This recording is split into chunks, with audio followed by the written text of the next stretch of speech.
Welcome to Rising from the Rubble, the podcast where we share real life stories of people who have faced life-changing events like burnout, redundancy, and depression, and found a way to rise stronger than before. I'm your host, Maria Newman, and as a coach, I help individuals navigate life's toughest transitions. Whilst listening to this podcast, you'll hear inspiring stories and coaching insights that will empower you to reclaim your confidence, redefine your future, and rise from your own rubble. It's now time to sit back, relax, and enjoy listening to our episode.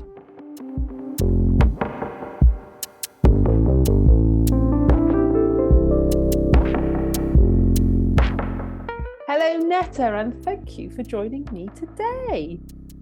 Hello, Maria. So, what makes your story meaningful to others?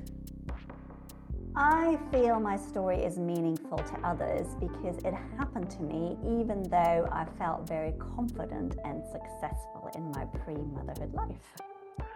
Who will benefit from hearing your story? I feel it's anyone who's ever felt lost in the sea of motherhood or just in the sea of life in general. And what's the most important takeaway from your experience? So, two things. I'm fabulous as I am, including all the imperfect bits, and that includes all of us as women, not just me. And also, motherhood is a threshold of initiation. And it was one I didn't see coming. Oh, I love that answer. I look forward to delving in more. So, who is Netta and what's your story? Okay, so I'm Netta. I'm a mum of a 13-year-old. I'm also a business owner. And my story is really about this journey into motherhood because, like I said, I'm a fairly confident person. I had a very successful pre-motherhood life, career, all of the things. But becoming a mother really made me lose my sense of self and my sense of identity.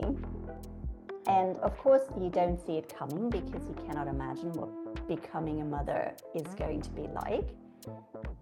But also then, when it happened, when I was in it, I remember feeling very lost, quite isolated. And I felt like I was unpicking all of these things that, I should have been over already. They shouldn't be issues, but they just came up on a different level because of this new position I was finding myself in. And what do you think made you lose your sense of self? Well, to a point, I've come to realize that that's kind of what happens when you birth a baby, and especially your first one, I assume, because then you're kind of on new territory. But it's like, as you know, all of a sudden, your entire life becomes about looking after this child. And yes, that's as it should be. And my experience also was, for a very, very long time, there just didn't seem to be anything else. It was like, you're a mum now, and your job is to keep this child alive. And whatever aspirations and dreams you might have had for your life, well, that was in the past. That doesn't matter anymore. And that's kind of the narrative that I picked up from the outside world. And of course, there was also very much like an internal narrative kicking off. Because, I was brought up in the 70s, I was brought up in Germany. Both my mom and my gran basically devoted themselves to their children once they became parents and didn't have any other things in life that were particularly important to them. Certainly not in terms of a vocation or being of service in any way other than through motherhood. So it felt, with that as a background, it felt very difficult and almost like very self-indulgent to go, I love being a mom, I love my child, but I also want to be someone and something else. It's funny, isn't it, that there is that it's a paradox, isn't it? On one hand, I want to be me and still live my life for me and do the things that I want to do, versus and I love my child and I want to Mm. give them everything. And it's like, well, how can I do both? And P.S., the world is telling me that I cannot do both. So, how did you manage that conflict? Mm. Because I know that you are doing lots for yourself, which is really amazing. And you have a really healthy, happy daughter as well. Yeah. So, that's not coincidence. Mm. Well, the narrative that was really difficult for me is like all these things came up. And like I said, they were both external and internal. And of course, you know, your outside world reflects back to you what's going on the inside. Like we know this, and when you're in it, it can still be really shit. Excuse my language. So I kind of gone from someone like I'm naturally very independent. Like I said, I was in a previous career, I was very successful. I didn't go straight sort of from the boardroom to becoming a mom, but I was freelancing, I was earning decent amounts of money. And I did make a very conscious choice that at least for like the younger years of my daughter, I wanted to be really present. I didn't want to be the mom that puts her kid into childcare and just like goes back to work and pretends everything is okay. So it was a conscious choice. What I also didn't see coming was this like reverting back into traditional gender roles in my relationship, because it very much felt like we went from being like at a level of parity to all of a sudden I was the one at home.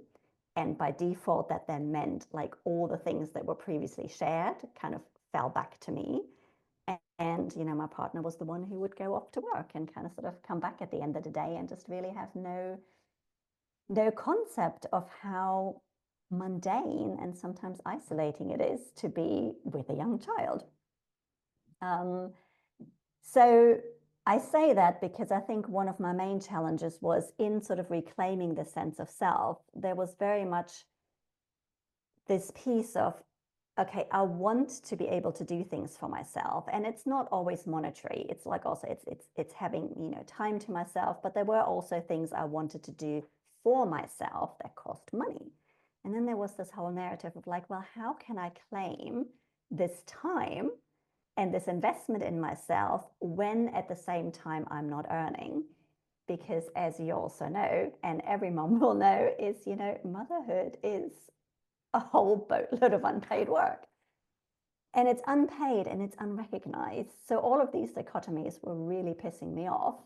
And I was kind of almost like pissed off with myself that I'm like having to unpick all of this stuff, which is clearly unfair, but also on some level, I believed. Like, I didn't like that I felt this way, but then I also kind of sort of believed myself that, well, maybe that's a choice I made. Maybe that is now my job. So there was a lot of internal conflict going on. And just a lot of peeling back of layers and just a lot of like really honestly looking at this thing and going, okay, well, but what is true?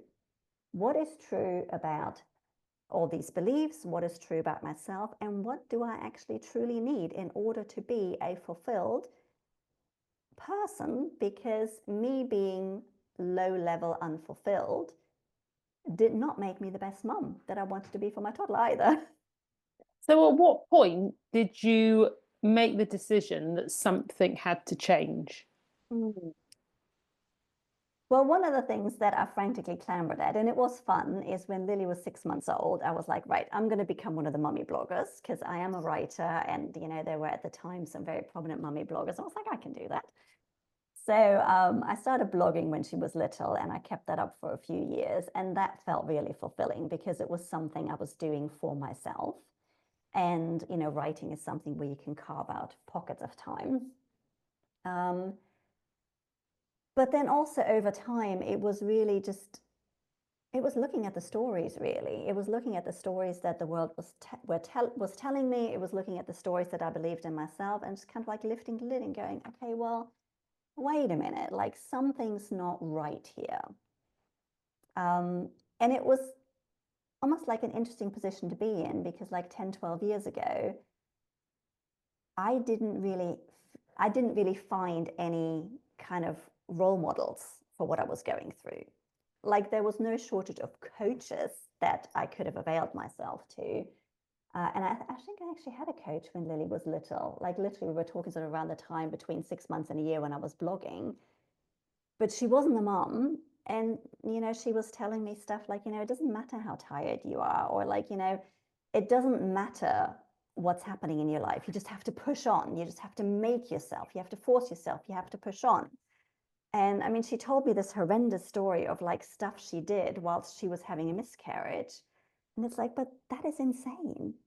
That is not right. That in order to get what we want, we should have to push ourselves beyond our natural capacity.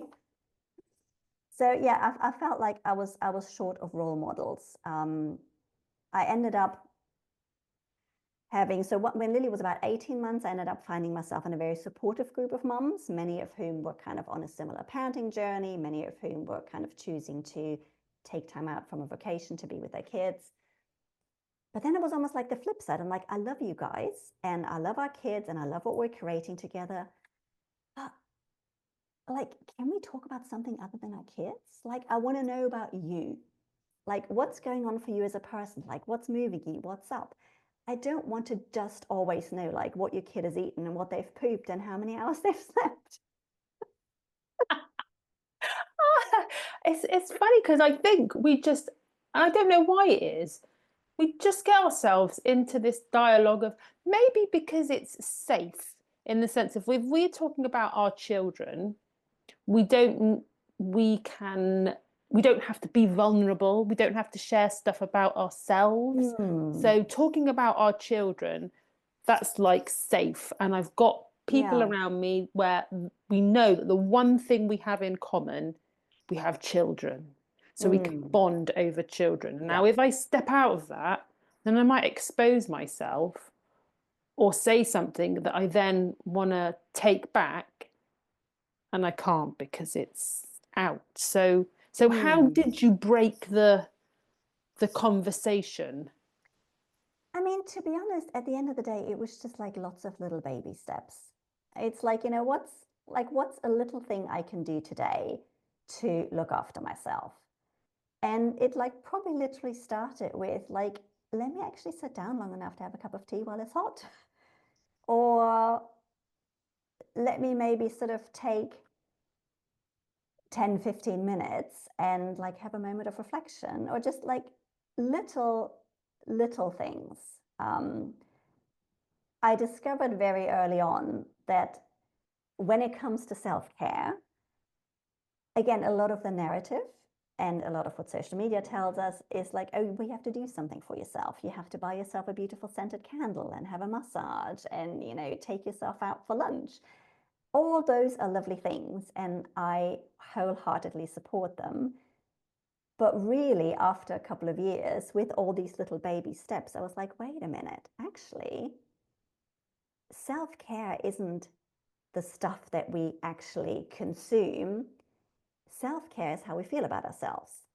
And if we feel good about ourselves, if we value ourselves independent of our productivity in the world, then we actually treat ourselves nicely. So in a way, the conclusion that I came to with a 4 or 5-year-old, so obviously a number of time had gone by, is that like self-care is actually self-love. It's not about the stuff, it's about how we feel about ourselves inside. Well, I suppose the thing is, if we are going after the stuff, that short term, let's call it happiness, will fade. It doesn't exist for long. So it is all about working from the inside out and really caring about yourself and looking after yourself. So how did you train yourself to get into that habit of, putting aside 5, 10, 15 minutes? Because, we've both been there. We've had younger children. Our children are now grown up.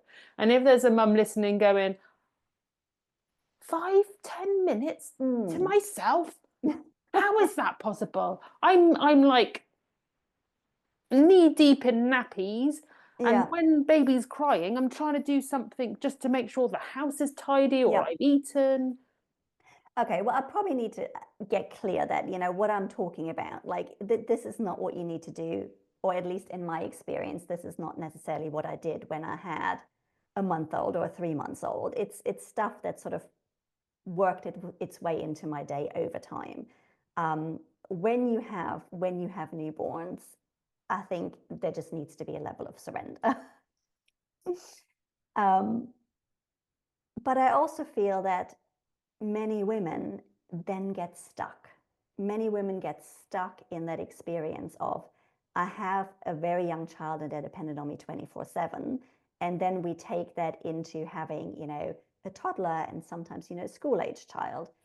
So I think in this transition, however long that transition is for you, and I'm not saying that I'm necessarily through any transition. I mean, I have a teenager now. It's a very different way of parenting, very different experience. But it just felt to me that as I was kind of being audacious enough to claim things for myself, and even to say to my partner, fine, like it's a weekend, you're here, I'm going to go out for a walk, or you've come back from work, I'm just going to take 15 minutes in a quiet room. It felt audacious to say these things and to want these things, but I felt that like the better I felt about myself, the more I allowed myself to say it, and the more I allowed myself to say it, the more it became accepted. It became like, oh, this is what we do. Yeah. Do you feel it has to start with us? And to be honest, what really shocked me is in my pre-motherhood days, my career experience and everything, I was kind of like bumbling along going, oh, like this feminism stuff. It's so done. Like, look at me. I'm having a career. I'm having a 6-figure job. I'm like achieving everything I want to achieve. Like, are we still talking about feminism?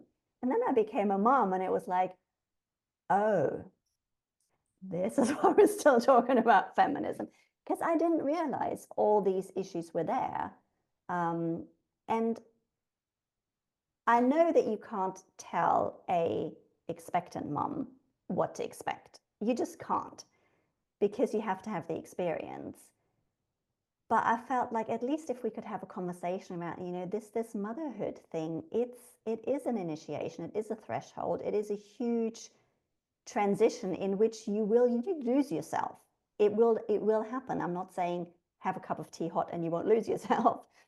But I just feel it would be lovely if we could have more honest and open narrative out in the world that, motherhood isn't just like this string of magic moments. Because when we're in the experience and we find out that motherhood isn't a string of magic moments, we also feel like failures, right? And we feel guilty for not getting it right because that's what we're being shown. And I think also as mums, whether it's because we've put it upon ourselves or we feel like others have put it upon us, we feel like we have to do it alone. We were the ones who made the baby, but birthed the baby, and therefore, in the main, we put the pressure on ourselves to do everything, and I think that doesn't help because that extra pressure Yeah. on being a mum and trying to do it all for yourself and also thinking that you're going to do it right the first time and you can't make mistakes makes it even worse. And it is isolating because, heaven forbid, would you share when something went wrong and then what others would think of you because you are mum, surely you should know what's going on. It's like, well, no, you won't know because especially if it's your first time, Yeah. it's like with anything, it's a learning experience for both me as a mum as well as for my child because my child has never been a child before. So, well, they haven't, have they? We're learning together. Yeah. So yeah, and that's actually the other thing that just dropped in from what you were sharing is it also felt when I was taking all of these baby steps and when I was going, okay, actually, I am going to look after myself so I can actually be a better parent. A lot of people around me will kind of like look at me and like, especially as Lily was sort of like maybe a little bit older, I embarked on some training, this training when she was, I think she was between 4 and 5. So this training required me to be away. I think it was 8 weekends over a 12-month period, which, I mean, yes, it is a lot. It's also doable. But like a lot of people would look at me and go like, oh, you're doing these things for yourself. Well, that's all right for you. But that's all right for you was really underneath. It was saying, well, I don't think this is possible for me, but I'm also a little bit jealous. And that's also where I feel like as women and as mothers, we need to celebrate each other more and support each other more when we do stuff that feels audacious, when we take those steps that we know inside are the right ones for us. Like, let's not tear each other down over it. No, there is definitely something about going back to the words you used, being a role model. So that others who are newly coming into the world of motherhood can go, oh, that's possible. She's quite ordinary, as I'm quite ordinary. Or actually, we're all fabulous because we are all fabulous, as you said. And yeah, all I'm saying is we are all human beings. We are all capable of doing what we want to do. It's just having that role model in front to go, yes, look, and I'm demonstrating it. Which then, as you said, you know, it can encourage and motivate others to go, well, if she's done it, then I can do it too. It's not just for a select few because of X, Y, and Z. Yeah. Yeah. And I mean, I know that clearly in many ways, you know, I was lucky, I was privileged. And would I have gone on this journey in other circumstances? I think I would have, because I was missing myself too much. So on that point, if you could get in a time machine and go back to the moment before you had Lily to give yourself some loving advice, what would you say to yourself?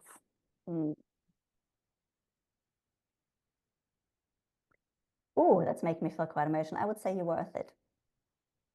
You are worth it. Whatever it means to you, you are worth it.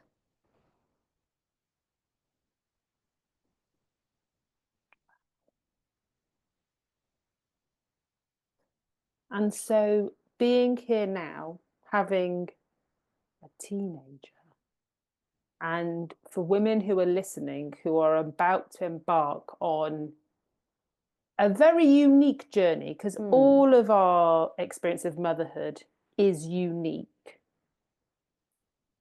What advice would you give to those women so that they don't automatically lose themselves? I would say that reclaiming yourself, because I do feel losing yourself is part of the process. And yes, I wish I had known that, but even if I had known that, I probably, you know, I wouldn't have known what that meant for me. I can't know what that means for you or for any other woman, right?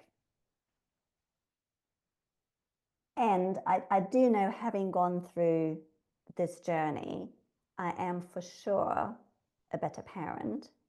And I feel that you being okay with yourself, including the imperfect bits, is probably the greatest gift that you can give to your children. And also, you being okay with yourself equips you to be a better parent. So from my position as parenting a teenager, me feeling solid within myself makes me a better parent, because I don't get triggered right, left, and center when teenage stuff happens. And some teenage stuff gets pretty personal. And that's one of the gifts, is when I'm well resourced, I am able not to take it personal, and therefore be more present and more loving. That's not a 24/7 state, obviously, because I'm also human. But also, when I'm not well resourced and I don't have that capacity, then I can also say, look, like the way I handled this, maybe this morning or yesterday or whenever, like, okay, I didn't handle it as well as I could. And yes, I apologize, and I wish I could have handled it differently. But it's about what happened. It's not about me as a person. Like, I'm not a bad person just because I didn't get something right. I'm not a bad person because I snapped because I was tired, you know? Yeah. Yeah, and I think, and what we were obviously saying off air, there's a difference between when you don't feel like when you're unresourceful, you're more likely to react. When you're resourceful, you have a better chance of responding. And it's exactly like you said. There will be moments when we might be sleep deprived, or we have things going on in our own heads that we need to deal with, which takes us into a state of feeling unresourceful. And it is what it is. It's not personal. It is what it is. Yeah. And what I've also known, because obviously becoming a mother slightly later in life, my next big transition was going through menopause. And I felt that was, I know that's probably a different conversation, but I felt all the work that I'd done helped me to actually see it as a threshold of initiation and a transition much, much, much earlier. And I was able to be much kinder to myself, even when I wasn't functioning in the world as I might have wanted to. So are you saying that because you'd done the work on yourself, you could go into the menopause with your eyes open? Yes. It's obviously going through motherhood and going through menopause, it's two different experiences, but there's also a lot of similarities, you know, hormones are involved, emotions are involved. And because I'd learned to feel good about myself, irrespective of my circumstances, when things happened, you know, oh, here's 3 months of sleep deprivation, thank you very much. Oh, we've done that now. Okay, well, in this year, we're going to give you 6 months of brain fog. Were they fun experiences? No. But I had the capacity to kind of look at myself and go, okay, we know this is a phase, and right now it isn't fun. And you're feeling what you're feeling, you're experiencing what you're experiencing. But inside, I know I'm okay. Like, I'm okay inside myself, irrespective of my circumstances. And I think that is a gift I can't really put into words. Do you know what? I'm really glad you just said what you said, because I'm where you were. And there are moments when I go, oh, this is interesting. I haven't experienced this before. Oh, so it's just a phase until the next thing kicks in. Yeah. That is very reassuring. and to a point, because I now have a better understanding of these thresholds and these initiations, I also feel I am kinder to my teenager, because that's what she is going through. And sometimes when she's being a bit of a something or other, like, I know it's just like she's deconstructing inside. Just like you deconstruct when you become a mother, and just like you kind of like part deconstruct in menopause, she's deconstructing. And even though it's not like a fun ferry ride, I can have a lot more empathy. I like that. Yeah. So, Nette, we are actually coming towards the end of our time together. I do have a couple of very important questions that I need to ask you. The first one being, someone listening to this, what are the 3 biggest things you would like them to take away from the conversation we have had today? Okay. 1, you're worth it. 2, you are brilliant as you already are inside. And 3, give yourself permission to say no more often to the things that don't fulfill you. Oh, amazing. And obviously, that was not rehearsed. I like that. No is a full sentence, as they say. Yes. And also, those people who are listening to this episode will be thinking, Nette is amazing. Yes, she is. Make it easy for them to connect with you. How can they connect with you? Okay. I hang out on Instagram, and my handle is Empowered Human Design, which is my business. I only hang out on Instagram as my business. And if anyone is curious about what Empowered Human Design might be, I also have a website by the same name, empoweredhumandesign.com. And not that I'm biased, I highly recommend that you come and follow Nette, because human design is amazing, and it will demystify not only some of the things about yourself, but also it will help you when it comes to parenting. Yes, it will. So on that note, I would like to say thank you, Nette, for joining me today and being so open and honest with us. Thank you, Maria. It's been a pleasure to be here. It's always a pleasure to be hanging out with you. And thank you, everyone, for watching and listening.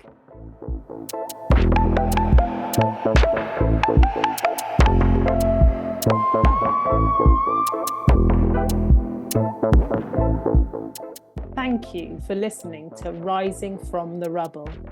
If you enjoyed today's episode, be sure to subscribe, leave a review, and share it with someone who needs to hear this. Also, remember to download your free life assessment. Just click the link in the description to get started. Take care, and remember, every setback is an opportunity for growth. I'll see you next time.